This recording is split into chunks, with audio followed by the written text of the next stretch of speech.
আমি অন্তর্বর্তীকালীন সরকারকে বলতে চাই যে আপনারা আওয়ামী লীগকে নিয়ে কি করবেন। অনেক কথাই বলেন, ওনাদের উপদেষ্টারাও অনেক কথা বলেন যে তারা রাজনীতি করবে কি করবে না সেটা আইন আদালতের ব্যাপার। আপনারা যে অন্তর্বর্তীকালীন সরকার, আপনারা কোন আইনের বলে? আপনারা সমস্ত গণতন্ত্রকামী মানুষ আপনাদেরকে সমর্থন দিয়েছেন এই জন্য, কিন্তু কনস্টিটিউশনালি তো আপনি নন, মানে আইনগতভাবে তো ভিত্তি নেই।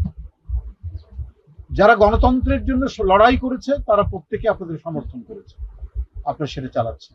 এখন আওয়ামী লীগের ভবিষ্যৎ কি হবে, আওয়ামী লীগ কিভাবে রাজনীতি করবে সেটা নির্ধারণ করা দায়িত্ব তো আপনাদের, কারণ প্রশাসন আপনাদের হাতে, অন্য সমস্ত স্টেট মেশিনারি আপনাদের হাতে।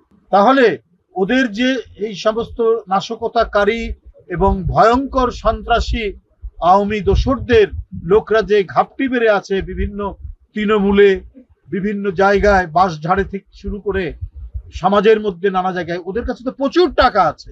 ওদের কাছে পেট্রোল কিনে মানুষের বাড়ি পুড়িয়ে দেওয়ার যে অর্থ, মানুষকে হত্যা করার জন্য যে অস্ত্র লাগে তার অর্থ তাদের কাছে আছে।